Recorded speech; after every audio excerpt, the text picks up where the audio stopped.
Hi, I'm Pete Shau. You may know me from the RTO Show Podcast, but today I'm doing something a little bit different. APRO and Wow Brands have launched a special project to bring the story of our industry to life like never before. They've asked me to sit down with some of the true legends of rent-to-own, capturing their stories, their impact, and their vision for the future. And now I get to share those conversations with you straight from the legends themselves.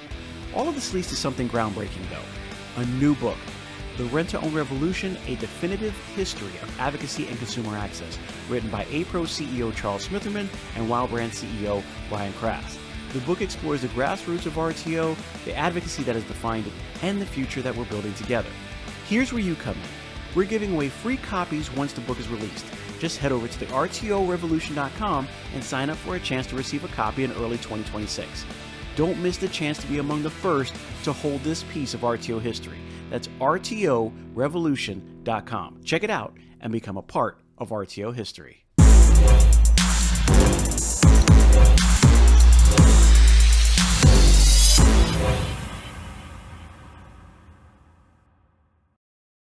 Hello and welcome to the RTO Show. I'm your host, Pete Shau.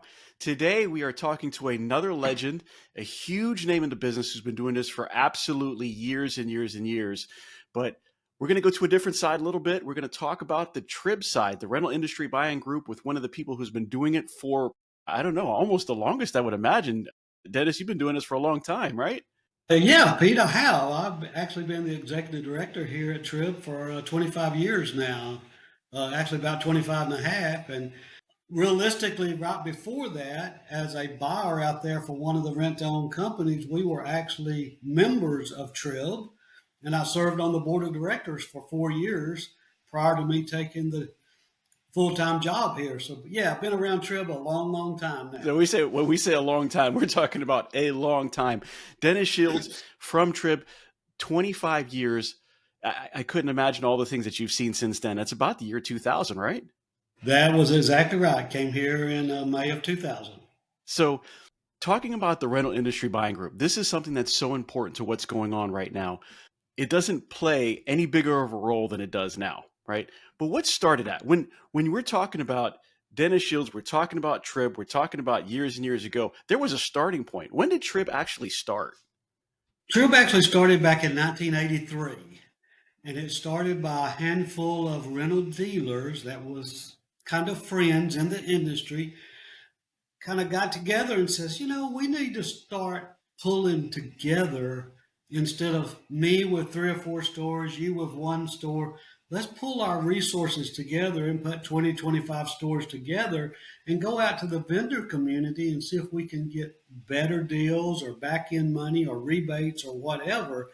So that's where it started from, with just a small handful of dealers back in 1983.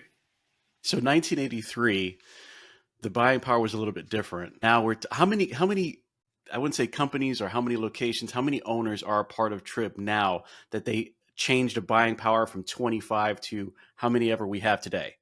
We're sitting at 198 member companies right now. Wow. So, and obviously they have anywhere from 1 store up to almost 100 stores, so it's a wide range of membership out there.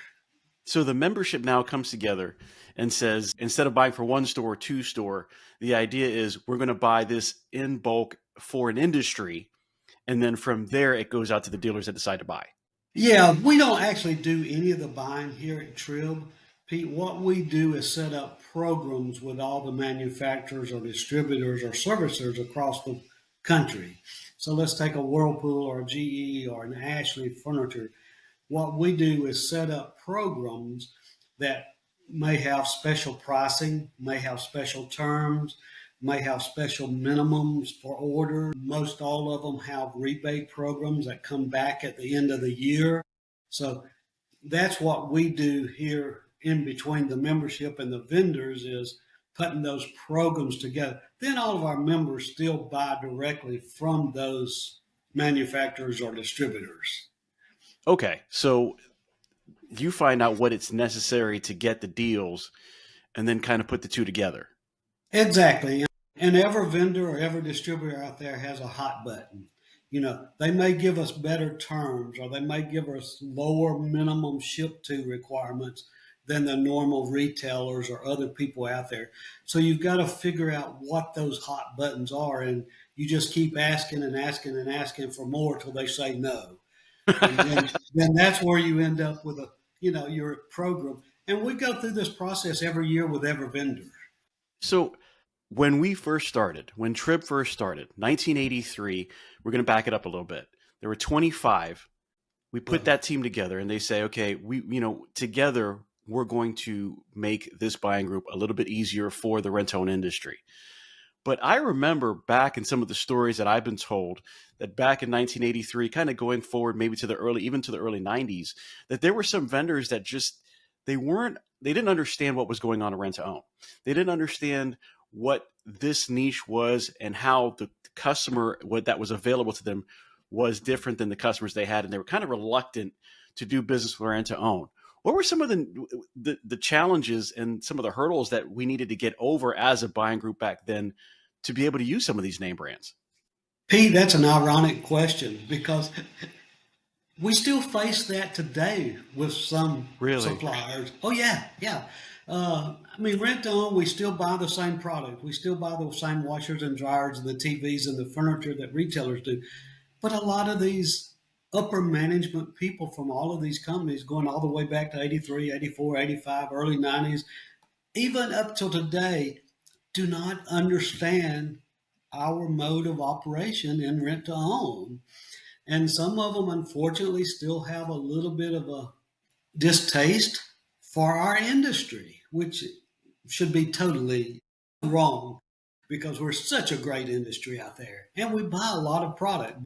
But yeah, we still face that today. So you have to just keep educating them over and over and over. And as new personnel comes on at some of these big companies, here you start from the bottom, re-educating them again.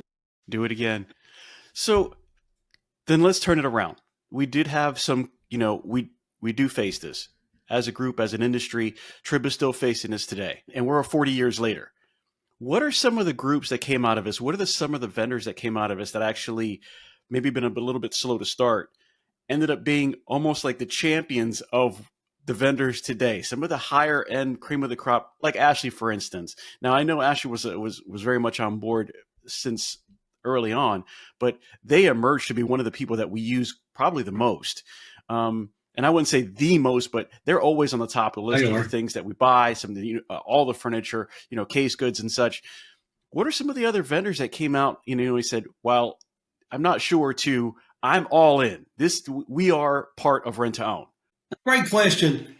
I'll kind of do this in two parts. Whirlpool came on board real early and was real supportive. They had a guy in the upper management that understood our industry, so they grasped it. On the other hand, now this goes back a way because they're not around anymore, but RCA, they did not grasp our industry for a long, long time. And they toyed with us, they played in our arena, but they never looked at us as a big, big player. I'll quote a thing from what Tim Shannon, who was at RCA Thompson for a long, long time back in the 90s. He says, the rent-to-own industry is just not big enough for us. No, I mean, we're knocking on, $9-10 billion industry. It's not big enough. That's terrible. Exactly. That's the way we look at it because we think we're a player.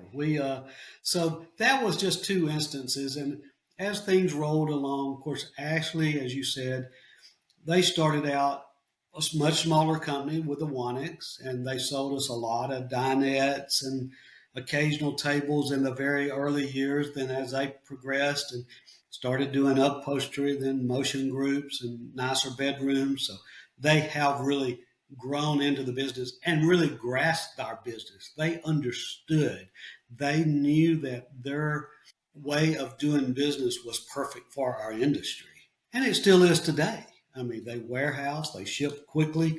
So it's still very, very important. And that's why they are important to us because they understand it, they have the right products, and they have the logistics to back it up. They probably have some of the best logistics in the business, regardless of whether it's retail or RTO. They take care of it. Well, Pete, But I often say about Ashley, they're a great logistics company that just happens to sell furniture. that's exactly right. I agree with you 100%. So going back to 83 and a few years around there, what were some of the first vendors that came on? Some of the first name brands that came on that said, you know what, we're gonna do this with you. Well, Whirlpool was one of the very first ones.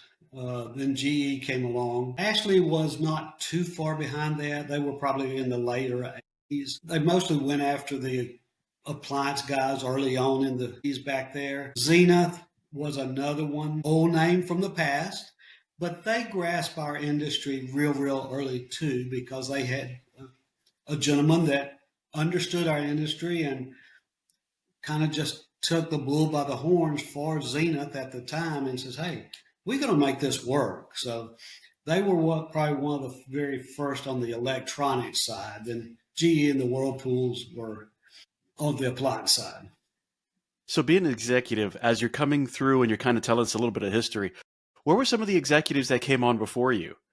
Great question. Again, we've been around now, 40 years, 42 years. When they first started, one of the founders kind of acted as the lead guy at TRIB for a year or two.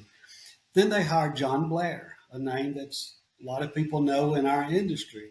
And John stayed around about 12 years as the executive director of TRIB. And he left to go on to pursue some other things. And I was actually on the board at the time he left, and we hired another gentleman to take his place. Didn't stay around long, about a year and a half, 2 years at the most, and he moved on. And that's when I came into the picture as the executive director, and the board at the time, I was actually off the board. I'd served my 4 years. I was off the board at the particular time there. And that's when the board chased me down a little bit and said, hey, we need some help, and would you be interested in coming on board with us full time? So that's where the history started back in 2000. Well, to be honest with you, to tell back a little story is that I started RTO in the year 2000. And by the time I find out, when you first start, you don't know what's going on. You first come on, you got to learn, you got to train, you go through some positions. By the time that I had even known what anything was going on, you'd be the only person I've ever known of.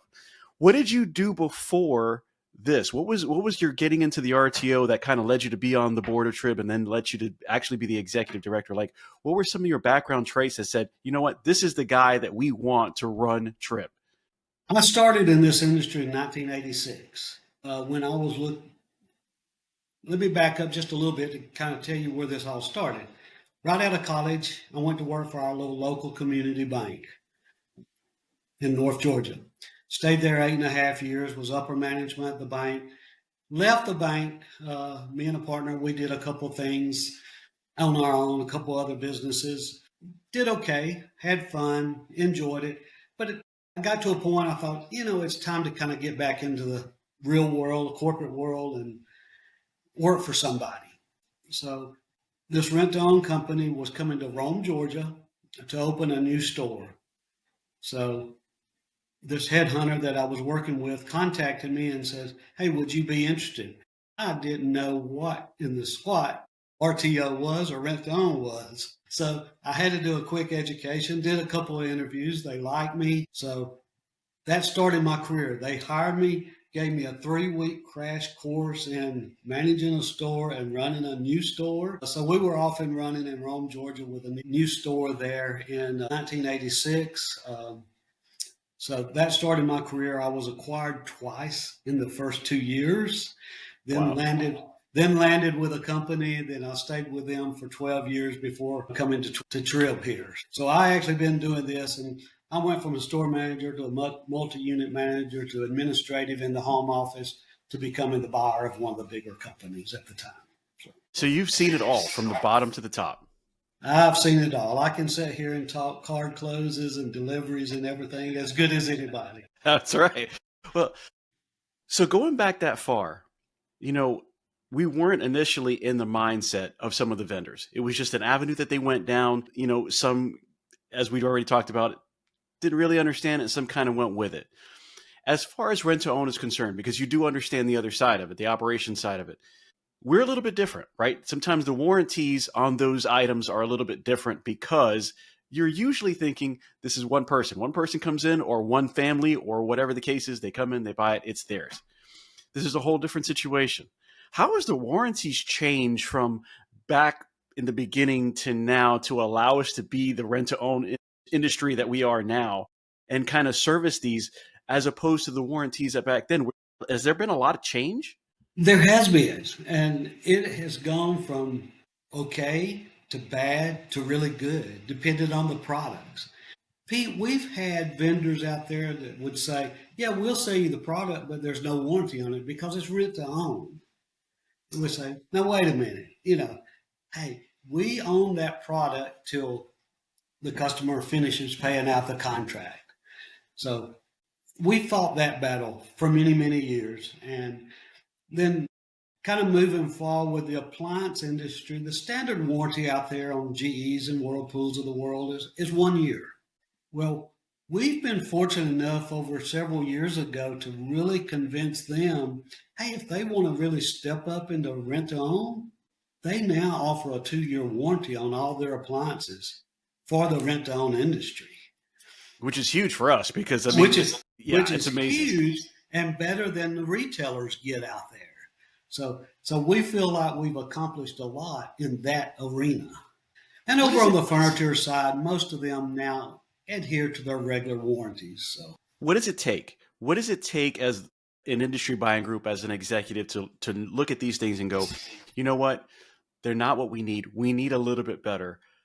How does that process start from going, you know what? We're looking at these warranties. We're a little bit different in our industry. We need more. And then talking to whoever it might be, and then getting it implemented. Are there certain steps that you take to get that done? Well, you identify what you think we could use that would set us apart from somebody else. And the biggest hurdle there is finding an advocate on the other side that will go to bat for us. Because most of the time we're not talking to Todd Wanek, the owner of Ashley, or the president of North America at Whirlpool. We're talking to somebody in between, and probably 2 or 3 layers a lot of times. Right. So you've got to have that advocate on your side within these companies that will wave the flag for you and carry it up.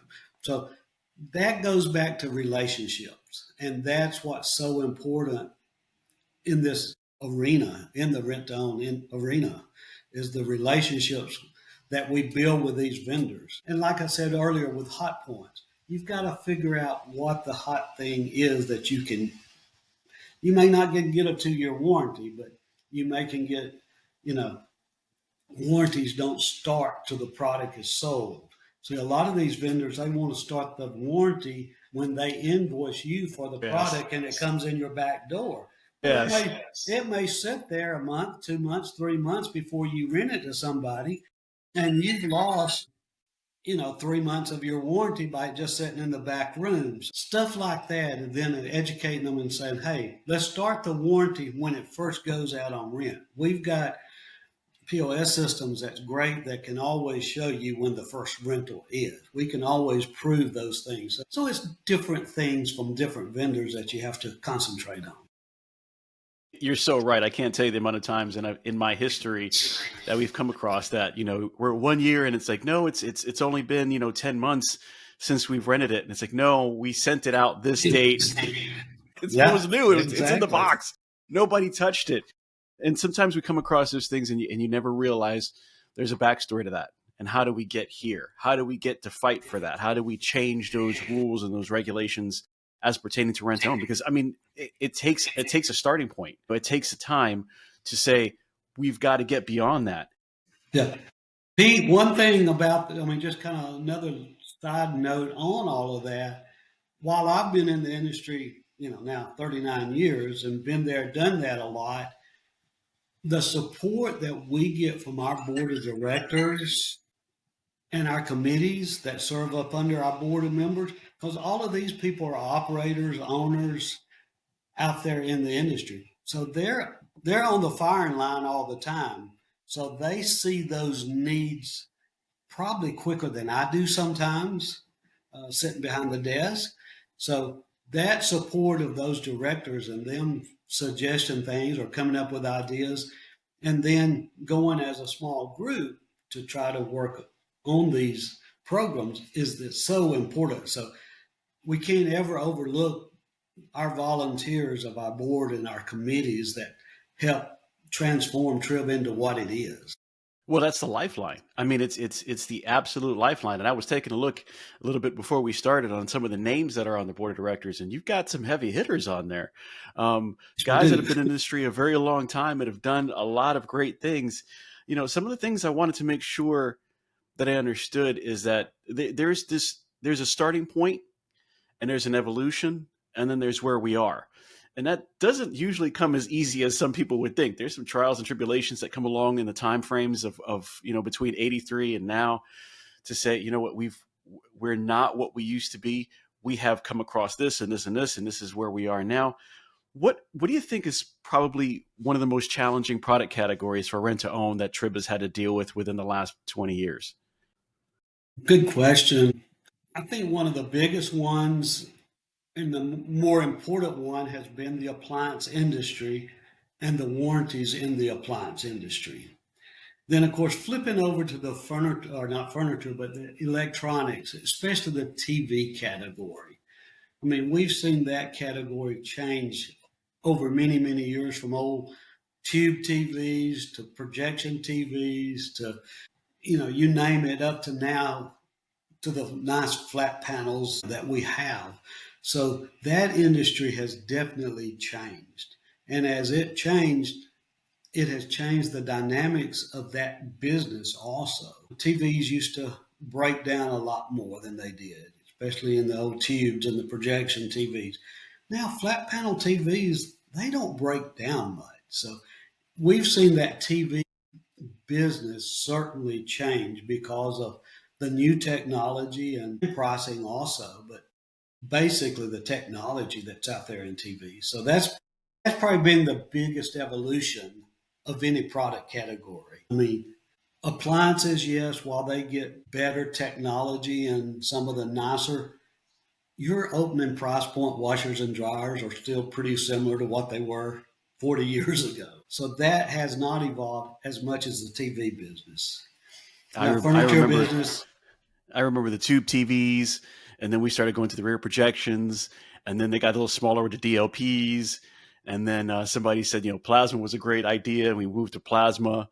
And then the LCDs came out, and then the LED LCDs came out, and now we've got 100-inch TVs that are, I mean, it's crazy because the price of a rear projection TV now is almost the same as a 100-inch LED, LCD. You've got this 4K TV that could pretty much do anything that you need it to do, stream, basically any football game, any game on TV. You can stream movies from what it used to be to what I remember. We couldn't really get TVs that much. We had like two selections of TVs. It was like the TVs, and then we had the TVs and the huge consoles that were built in that we kind of delivered as well. So, going back a little bit, but, talking about moving up the line and the differences, not only in technology, but the sizes and stuff.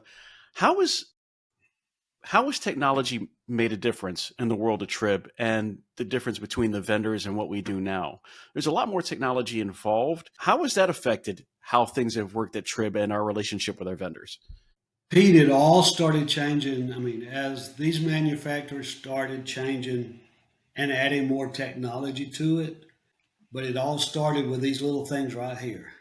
Phones are huge. Phones. So the technology in phones and the immediate gratification of using that phone and what have you. So all that technology there has just morphed over into the TV, the electronics, even the higher end washers and dryers and refrigerators. I mean, holy cow, you can go on your phone now and see what's in your refrigerator that you might need to replace when you're at the grocery store. So, but it all started with phones, with Samsung, LG phones. And then that's what the younger consumer was used to. So that technology from Samsung and LG phones back in the days has just brought the other categories up multiple layers. What was that starting around 2010, 2013? Hey everyone, it's Pete Shau here from the RTO Show Podcast, and I want to tell you about a company that's making a real difference in the rent-to-own space, Wow Brands. I've seen firsthand how they approach marketing. And let me tell you, it's not just about ads. Wow Brands builds complete digital ecosystems designed specifically for the rent-to-own industry. Their e-commerce and lead generation strategies are built to bring in qualified leads. And did I mention that they are actively working with the rent-to-own industry while also being members of APRO and TRIB? Listen, these folks are passionate problem solvers. They don't just slap something together. They design, build, and scale the kind of digital retail tools your business needs and your customers actually want.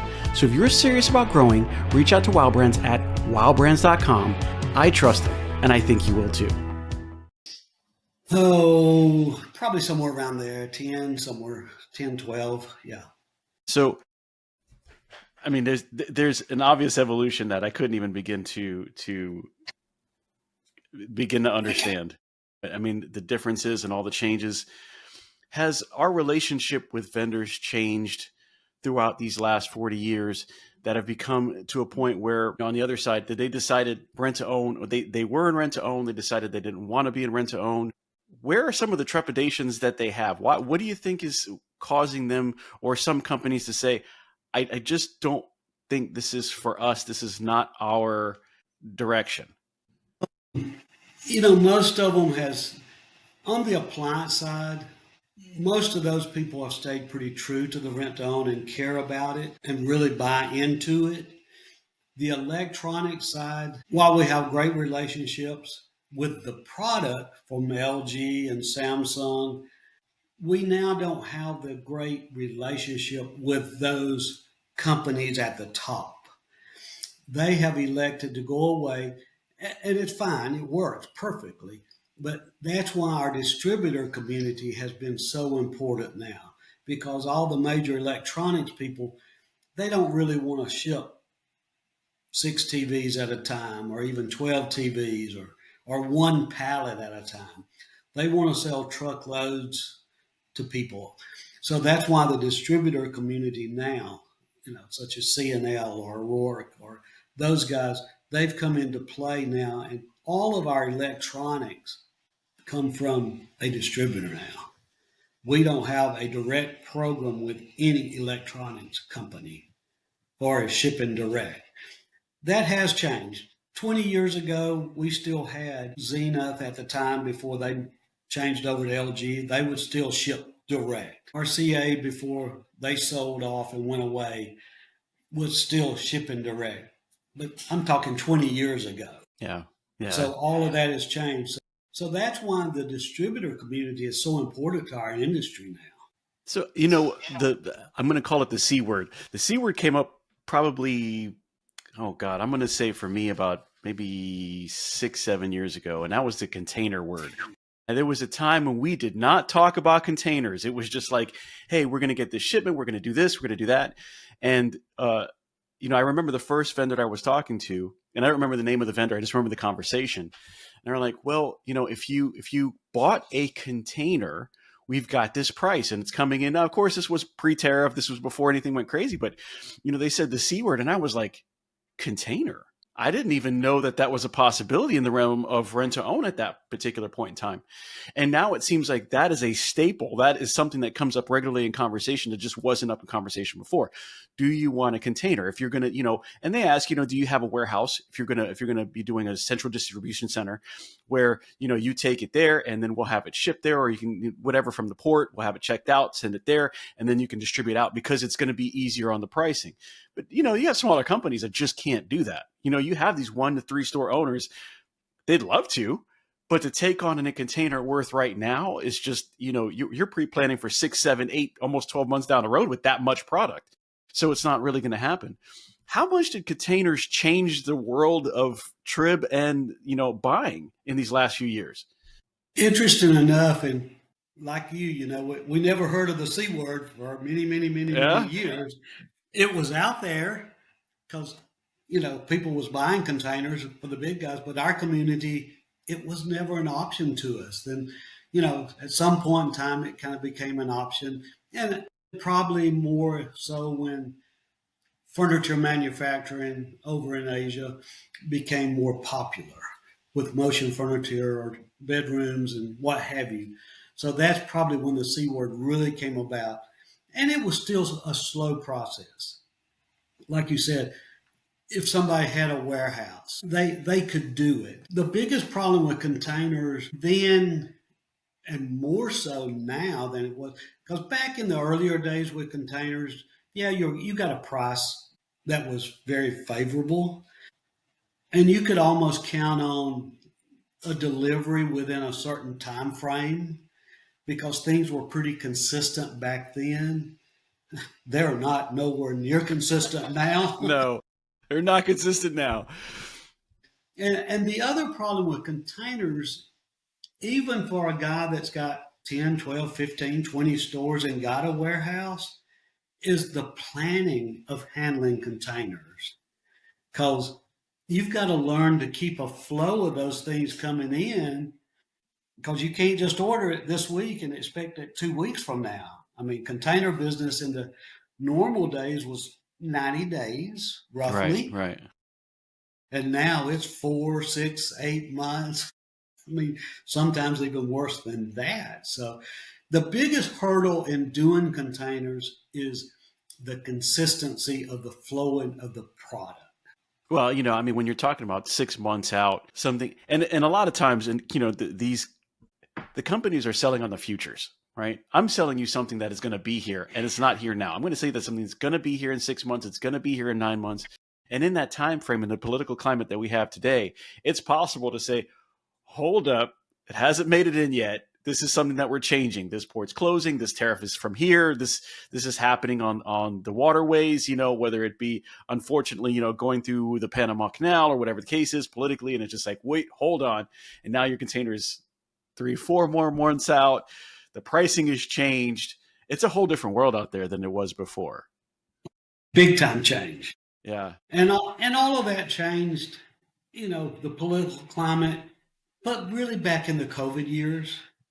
That's where that really kind of got out of sync. Before that, it was pretty consistent. Then all of a sudden in the container business and the COVID years, it just got out of sync and it's never come back. Yeah. Well, I think it's changed the world. COVID has literally changed the world. And I would say rent to own before then, considering where I thought it was. And then afterwards, like you said, the phone situation, there's a lot more ordering on the phone. There's a lot more online. There's a lot more online traffic, period, than there was beforehand. And it wasn't that, the internet wasn't as important. It just wasn't happening. It was just, back then, it was just more common to walk into a store and take a look. And now it's like, you know what? I've just gotten used to sitting on my sofa. I've gotten used to being involved in something, whether I'm at work, whether I'm busy at home taking care of the kids. I have this ability to kind of search 3 or 4 showrooms in the next 20 minutes without stepping foot in my car. And it's changed astronomically. So now you got to figure out, well, I've had the traffic for this sofa. Do I want to order this sofa that's 6 months out because the traffic for that sofa is the same as anybody else's?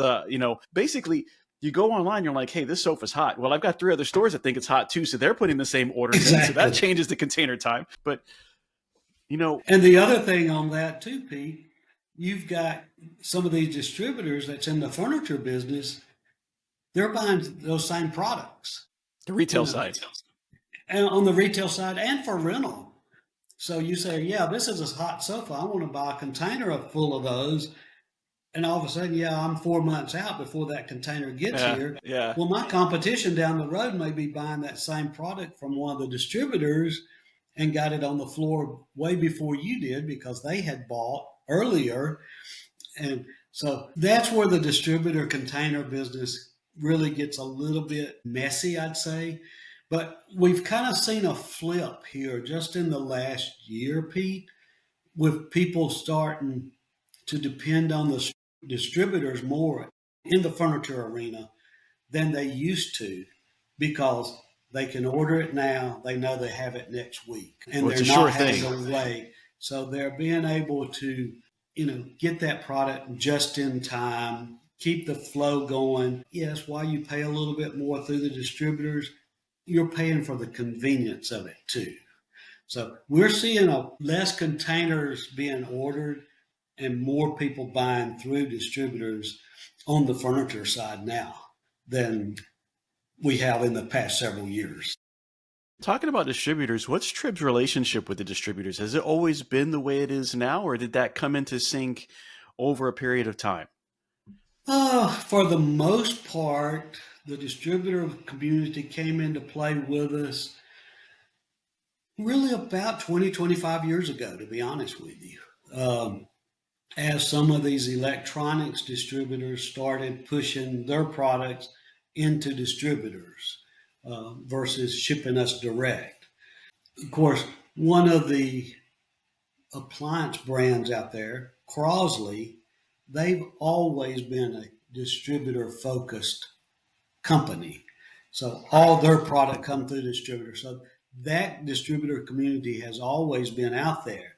Well, and what that distributor community started seeing as they were selling Crosley appliances to us, well, wait a minute. These guys also buy TVs, they buy furniture. So you started seeing them expanding their offers, which helped a whole lot because somebody now can buy from the distributor and buy a couple of appliances, a couple of living room suites, a bedroom suite, what have you. So the distributors have really become a very important partner of ours. I agree. I agree 100%. So talking about what we came from to where we to, the idea of the vendors, the distributors, the evolution, the technology, what do you think got some of the vendors to understand that, some people with either not favorable credit or no credit at the time went from I don't know if that's what I want to do to, that's an entire industry that I want to support. What made them change their mind throughout the years? And I know that TRIB has played always a big role in that, especially with some of the people that are on the board that I've seen that, will advocate for the business. And John Blair is actually a huge part of this show. Actually, he's somebody that reached out early on, and I love him to death, a great supporter. But what do you think was a turning point for some of them to go, you know what, we've put this out there as this is not as favorable as we think, to realizing if we help this industry grow, we will grow with this industry, almost hand in hand. Like you said, Ashley, I mean, it's one of those things where they started on early on and look at where they are now. I mean, there's a showroom on every corner that you can see, every showroom that you go to. And it doesn't matter which vendor that you are. It doesn't matter which rent-to-own dealer you are. Almost every rent-to-own dealer has got a few Ashley sofas right when you walk in through the door. They've got their case goods. They've got their dining rooms, their bedroom sets. I'm not saying that they're the only brand, but I don't care which rent-to-own store you go into, you're going to see an Ashley product in there. In those situations, what made you think they went, you know what, this is going to be a very sketchy call to let's feed them, let's feed the beast? Pete, it goes back to some of the people that was involved in TRIB, whether it be, John when he was an executive director here or on into my tenure here, as well as some of the board members, just keep pounding on some of these vendors. And then these vendors starting to see success of their own or the success of some of their competition. And all of a sudden, somebody wakes up and says, well, gee whiz, we've got this little company down there, in Southeast United States that's got 40 stores and they're buying a lot of product at the end of the year. Maybe we need to start paying more attention to this. So it's just been an evolution of people seeing success, whether it be internally and then they say, yeah, we got to grow this better and bigger, or seeing competition grow. Interesting enough, and it still is somewhat, a lot of these vendors are pretty close friends. And they talk, so they kind of know what's going on and they feed off of each other. And that's one thing about this industry that's been pretty good is people sharing of things. You don't find that out there in the retail industry very much at all. No. Well, speaking on that, I wanted to kind of shift gears just a little bit. Meeting of the Minds is something that TRIB puts on every single year, usually in February, correct? Late February or early mid-March, yes. So Meeting of the Minds is a TRIB idea or a TRIB situation that comes apart every single year. It comes in annually. What is the idea that TRIB put this together, and what was the thought process behind it for the rent-to-own industry? Well, first and foremost, it was Meeting the Minds was a name that came up later in the years. We've always had our annual convention for TRIB, from the very get-go almost. But the main focus back then was getting the vendors in front of the members with their product and talking about products. Well, as things grew, education became more important. Seminars become more important. Then somewhere along the line in TRIB, we started having just some little small meetings of 20, 25, 30 people. We would come together for a day or day and a half, just in a hotel room and sit and talk. Well, there's where Meeting of the Minds was born. Okay. So then it just kind of evolved. Okay, instead of having two little separate meetings, let's bring this whole thing of our Meeting of the Minds, sharing of ideas, education, all into the convention. And then it became TRIB, Meeting of the Minds, and annual buy fair. Well, I love the idea, having a lot of people come together and share their thoughts, regardless of the situation, whether it be TRIB, whether it be the reasoning behind it, whether it's buying, whether it's sharing, whether it's understanding the industry, it all pushes us forward. And it's a great idea. I love the idea. Pete, having people in a room talking about what's going on in their stores or their company or in their area of the country is so valuable. We used to have a member, in fact, he was on our board for a long time. He was up in Tennessee, had a handful of stores. And one of his famous quotes, and I still use it a lot, he says, if you'll go to a meeting, keep your ears open and keep your eyes open. There's no way you can go back home and not benefit from the meeting you were just Absolutely. at. You always pick up something while you're there. And that's why I don't understand sometimes us not getting more and more attendance at our meetings. Because you can still teach an old dog new tricks in this industry, especially in the marketing arena. That has changed, as you know, so much in the past several years. Huge. A lot of that stuff just goes over a lot of our heads, but we've got to adapt to that. So these meetings at Meeting of the Minds or at RTO World, that's where you pick up and learn what your friends are doing. So coming through this, we have Meeting of the Minds now, right? Now, or at least we're calling it Meeting of the Minds. We've been doing this for years. We have Meeting of the Minds.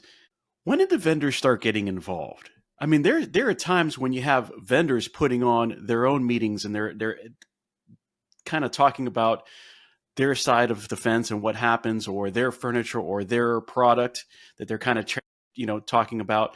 They've also gone to DC as far as LegCon is concerned, where APRO is getting together and they're advocating for the business. I don't know if that happens in other industries, but I can tell you that seeing them on this side of the fence and going to DC and advocating for the business is huge. Where did that come from? When did the vendors start becoming those champions for rent to own? So long ago, to be honest with you. Really? Probably APRO has been going to DC, I don't know how many years, but a long, long time. In the earlier years, we didn't have vendors showing up in Washington. I can remember some of my earlier years when I was there, we didn't have any vendors supporting us.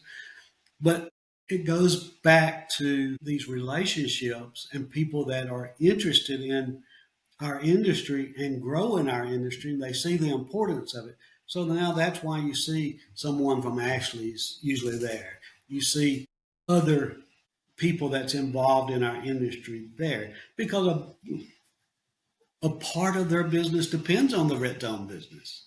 So that has really picked up, I'd say, just in the last few years, Pete. I've seen it. I've only been to LegCon these last couple of years. So it's been something new for me, and I've seen some of the vendors going, and to me, it's just shocking to see they're a part of it. Again, going back, the years since you've started being the executive director over there, it's just that correlation of where it's been and now how we've kind of come together as a unit to advocate for the RTO industry is pretty great. I would love to see more of this happening, and kind of the thought processes of what can we do together, Speaking about together and their involvement, Is there anything that you can think of in the last, let's say, 40 years that was made or changed specifically for the rent-to-own industry because of the standards that we have versus the retail standards? I don't know, Pete, of anything that was outside of some audio product that was specifically built for our industry. I can't think of any. On the TV side, TVs are TVs. I don't care if it was tube, or projection or up to the big flat screen. Appliances, not anything particularly for our industry. But audio, yes, there was some things, in the past that was built, and I think still are a little bit built for our industry. And one of the newer things now, and I don't say it's built just for our industry, but it's become a huge part of our industry, and they build it to specs that people want, is gaming computers. Well, yes, absolutely. Desktops. So that's, kind of two of the products that I see is adapted to the rent to own with their products. I remember the idea when somebody first told me that they were going to have these gaming computers. And I was like, okay, I'm used to the all-in-ones. And, before the all-in-ones we had, it did have a tower and had a separate monitor, but it came in as a system. It wasn't as customizable. It was nowhere near as strong as it is now. When you're talking about the amount of specs that it has in it, the amount of memory, the processor, the ability to have a few gigs of memory versus 500 gigs of memory. I remember that, that was a thing. And now it's a double and quadruple. The speed, the NVMEs, the size of the monitors have absolutely grown from, I remember, you had a 15-inch or a 17-inch monitor, and a huge monitor was like a 19-inch monitor. And now it's like they come with standard with 27-inch monitors. So you have the wide ones that are, like 32 inches wide. And, the video cards that can actually play something at 4K resolution and maybe a little bit higher, depending on what you're playing, what you're gaming with. Some of the laptops that came out, I said, it's a laptop, right? Now it's like you got these 17-inch Alienware laptops or MSI that come out and you're like, what is this? And it's packed in this little shell. But the computing power is ridiculous. Watching those come out, from where it used to be to where it is, it's just amazing. And ironically, you use them, Yeah, ironically, our consumer that's coming into stores for gaming computers, they know what they're doing too. Yeah. They want those heavily spec machines. So that's why people's got to buy those. That's built for that, because the consumer, even in the rent-own store, they know what they're doing with that product. Well, those AAA games, they're not easy. You're not just going to stick that in anything and it's going to play right. It takes a machine, it takes a rig to run it. And boy, you're right. If they walk into the store and you don't have the right one, they're going to tell you. They'll almost educate you on what you don't have right. It's exactly. They will. Sometimes they're much more educated than our salespeople in the floor. So for somebody that's coming into rent-own today, somebody that hasn't been in the rent-own for years and years and years, somebody that's coming in kind of on, in the last few years, what would you say to them about the necessity for our vendor relationship? Somebody that's new to our industry, or maybe not new to the industry, but somebody that's come up through the ranks, let's say, a store manager, multi-store manager, and, put some money back, now got some money, and maybe parents are helping them, or got banks, that's willing to help them and can go open a store or two stores. The biggest thing I tell people in that scenario, pick the vendors you want to do business with, get your account set up with them. And there's two things that's important: communication with that vendor of whatever is going on, and then taking care of your obligation. Agreed. Take care of your obligation. To quote something from back in the Slats days, I picked this up at, I guess it was one of the FRDA events, and we had a little golf outing, and there was sponsors on different holes, and Slats had a sign still somewhere here in this office. I picked it up and brought it home, and it's saying on it, protect your credit because it will always protect you. That is a very true statement. Now, coming out of the banking industry, that meant a heck of a whole lot to me, but it carries over to our industry. Whether you're a consumer or whether you're an owner paying vendors, take care of your credit. It'll take care of you as you move on into life. So that one stuck with me for a while. Well, I would say words of wisdom. Dennis Shields, I really appreciate you being on the show today. I mean, understanding what TRIB does and understanding the relationships what the vendors have done for us, what we've done to get the vendors to understand our business, where we've come through and where we've been through in the last 40 years, 25 under you and executive director of TRIB. How long are you going to wait? Last thing though, how long are you going to do this, Dennis? I know there was a question out there. Somebody, when is Dennis going to, decide that it's time? And I think Dennis was like, I'll be here till the wheels fall off. How long is it? When do we go? When can we say the era of Shields is done? Oh, Pete, I don't know. There's no set timeline on that. I've been here 25 years, as the executive director, and been in the industry now 39 years. I still think I'm about 55 years old. I'm much older than that, obviously. But, there's no certain timeline, but the board and I, for many, many years, have had this kind of understanding, and there's three things in play. As long as the board wants me here, I'll continue serving. As long as my health is good, I will continue working. And as long as I'm still enjoying what I do. Now, that's huge. As we say, if one of those three things change, we have to take a step back and take a look at talk about it. So, yeah. But good friend Dan Fisher, who's now president of APRO and been on our board for many, many years. He was president of TRIB. Pete, he put me on a 10-year self-renewing contract many, many years ago that renews every year.